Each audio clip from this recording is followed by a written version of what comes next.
ഇന്നത്തെ റെസിപ്പി നല്ല ടേസ്റ്റി ആയിട്ടുള്ളൊരു അവൽ മിൽക്കാണ്. വളരെ ഈസി ആയിട്ട് നമുക്കിത് ചെയ്തെടുക്കാൻ പറ്റും. അപ്പോൾ ഞാൻ രണ്ട് രീതിയിലാണ് ഇത് ചെയ്ത് കാണിക്കുന്നത്. ഒന്നൊരു സിമ്പിൾ അവൽ മിൽക്കും, രണ്ടാമത്തേത് ഫ്രൂട്ട്സും നട്ട്സും ഒക്കെ ചേർത്ത് അല്പം കൂടി റിച്ചായ ഒരു രീതിയിലും. നമുക്കിത് എങ്ങനെ ഉണ്ടാക്കാമെന്ന് കണ്ടു നോക്കാം. ഞാൻ 2 ഗ്ലാസ് അവൽ മിൽക്ക് ആണ് റെഡിയാക്കുന്നത്. അതിനുവേണ്ടി ഞാൻ എടുത്തിരിക്കുന്നത് 1 കപ്പ് ചുവന്ന അവലാണ്. അപ്പോൾ ചുവന്ന അവൽ നമുക്കിവിടെ കിട്ടാനുള്ളൂ. അതുകൊണ്ടാണ് സാധാരണ ഇതിനകത്ത് പൊരിയവൽ എന്നും പറഞ്ഞിട്ട് ഒരവലാണ് ഉപയോഗിക്കുന്നത്. പക്ഷേ പൊരിയവൽ ഇവിടെ കിട്ടാനില്ലാത്തതുകൊണ്ട് നമ്മൾ ചുവന്ന അവലോ അല്ലെന്നുണ്ടെങ്കിൽ നമുക്ക് വെള്ളയവലോ എന്ത് വേണമെങ്കിലും ചേർക്കാം. ഏത് ചേർത്താലും നല്ല ടേസ്റ്റിയാണ്. ഇനി വേണ്ടത് പാളയംകോടൻ പഴമാണ്. വലുപ്പത്തിനനുസരിച്ച് 2-3 എണ്ണം നമുക്ക് ചേർക്കാം. ഇനി പാളയംകോടൻ പഴം കിട്ടാനില്ലെന്നുണ്ടെങ്കിൽ ചെറുപഴം എന്ന് പറയുന്ന ഞാലിപ്പൂവൻ പഴം ചേർത്താലും മതി. പിന്നെ അതിൻ്റെ കൂടെ തന്നെ നമുക്ക് 1/4 കപ്പ് വറുത്ത കപ്പലണ്ടി ചേർക്കണം. പിന്നെയുള്ളത് തണുത്ത പാലാണ്. 1 കപ്പ് തണുത്ത പാലാണ് 2 ഗ്ലാസ്സിനായിട്ട് നമ്മൾ എടുക്കുന്നത്. അപ്പോൾ നമുക്കിത് എങ്ങനെയാണ് തയ്യാറാക്കുന്നതെന്ന് നോക്കാം. ഈ പാത്രം ചൂടാക്കി നമുക്ക് ഈ അവലൊന്ന് വറുത്തെടുക്കാം. അവൽ നല്ല കരുകരിപ്പായിട്ട് വറുത്തെടുക്കണേ. അവൽ ചേർത്ത് കൊടുക്കാം. എന്നിട്ടത് ഇളക്കി കൊടുക്കുക. പെട്ടെന്ന് തന്നെ ഇത് മൂത്ത് കിട്ടും. മറ്റേക്കിന് മൂത്ത് കഴിയുമ്പോൾ ഇതിൻ്റെ ഈ സൈഡൊക്കെ ഒന്ന് വളഞ്ഞു വരും. അതാണ് അതിൻ്റെ ഒരു ഭാഗം. കൈകൊണ്ടൊന്ന് പിടിച്ച് ഞെക്കിയാൽ അത് പൊട്ടിപ്പോവുകയും ചെയ്യും. തീ ഒരു മീഡിയം ഫ്ലെയിമിലിട്ട് വേണം നമ്മളിത് വറുത്തെടുക്കാൻ. ഒരു മൂത്ത മണം വരുന്നുണ്ട്. ഒന്ന് കയ്യിലെടുത്ത് നോക്കുക. ഇതായിട്ടുണ്ട്. ഈ സൈഡിൽ നിന്നൊക്കെ ചെറുതായിട്ട് പുക വരുന്നുണ്ട്. ഇനി ഇതൊന്ന് നേരത്തെ ഇട്ട് കൊടുക്കാം. ഇതൊന്ന് തണുത്ത് കഴിഞ്ഞിട്ട് വേണം മിക്സിങ് സ്റ്റാർട്ട് ചെയ്യാൻ. അവൽ തണുക്കുന്ന സമയം കൊണ്ട് നമുക്ക് പഴം ഒന്ന് ഉടച്ചെടുക്കാം. ഞാൻ 2 പഴമാണ് എടുത്തിരിക്കുന്നത്. ഇത് പാളയംകുടം പഴമാണ്. പാളയംകുടം പഴത്തിനാകുമ്പോൾ അല്പം പുളിയും ഒക്കെ ഉണ്ട്. അതാണ് നല്ലത്. ഇത് അല്പം വലിയ പഴമാണ് ഞാൻ എടുത്തേക്കുന്നത്.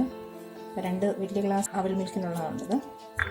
ഇതിലേക്ക് 2 സ്പൂൺ നിറച്ച് പഞ്ചസാര ഇട്ട് കൊടുക്കാം. ഇത് ഏകദേശം 1 ടേബിൾ സ്പൂൺ അധികം വരും ഈ പഞ്ചസാര. ഇനി ഇത് നമുക്ക് 4 സ്പൂണോ വല്ലതും വെച്ചൊന്ന് നന്നായിട്ട് അടച്ചു കൊടുക്കാം. നമുക്ക് വേണമെങ്കിൽ ഗ്ലാസ്സിൽ തന്നെ വെച്ച് ചെയ്യാവുന്നതേ ഉള്ളൂ. അതിപ്പം വീഡിയോ എടുക്കുകയാണെങ്കിൽ ഞാൻ ഇങ്ങനെ സെപ്പറേറ്റ് കാണിക്കുന്നുള്ളൂ. അപ്പോൾ ഇത് ഞാൻ നന്നായിട്ട് ഉടച്ചെടുത്തിട്ടുണ്ട്.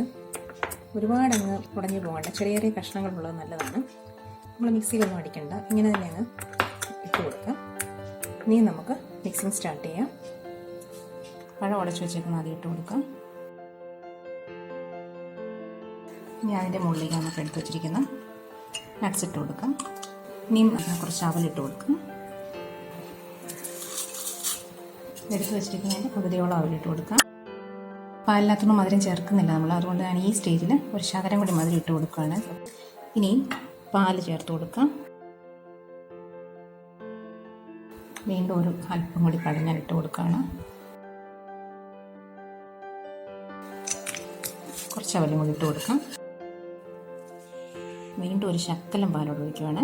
ഇനി ഇതിൻ്റെ മുകളിലേക്ക് ഞാനൊരു 1 സ്കൂപ്പ് ഐസ്ക്രീം ചേർക്കുന്നുണ്ട്. ഐസ്ക്രീം ഓപ്ഷനിലാണ്. ഇല്ലെങ്കിലും കുഴപ്പമില്ല. ടേസ്റ്റ് ഇച്ചിരി വ്യത്യാസം വരുമെന്ന് മാത്രം. അങ്ങനെ നമ്മളുടെ ഫസ്റ്റ് അവൽ മിൽക്ക് റെഡി ആയിട്ടുണ്ട്. ഇനി നമ്മുടെ സെക്കൻഡ് അവൽ മിൽക്ക് നമുക്ക് റെഡിയാക്കാം. ഇതോടെ ഇരിക്കട്ടെ, മാറ്റി വയ്ക്കുകയാണേ. രണ്ടാമത്തെ അവൽ മിൽക്കിനായിട്ട് 5-6 കാഷ്യൂനട്ട് അരിഞ്ഞെടുത്തിട്ടുണ്ട്. പിന്നെ അതിൻ്റെ കൂടെ ഒരു 2-3 ചെറി ചെറുതായിട്ട് അരിഞ്ഞെടുത്തിട്ടുണ്ട്. പിന്നെ ഒരു ആപ്പിളിൻ്റെ പകുതി ചെറുതായിട്ട് മുറിച്ചെടുത്തിട്ടുണ്ട്. പിന്നെ കുറച്ച് കിസ്മിസും എടുത്തിട്ടുണ്ട്.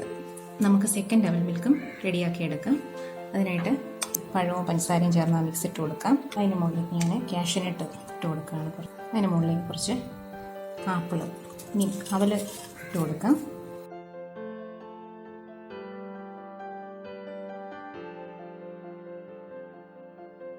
ഇനി അതിന് മുകളിലേക്ക് എടുത്തു വച്ചിരിക്കുന്ന പാല് ചേർത്ത് കൊടുക്കാം. കുറച്ച് ഉണക്കമുന്തിരി ഇട്ട് കൊടുക്കാം. കുറച്ച് ചെറി പീസസ്, വീണ്ടും ഇച്ചിരി ഫ്രൂട്ട്സ് ഇട്ട് കൊടുക്കാം.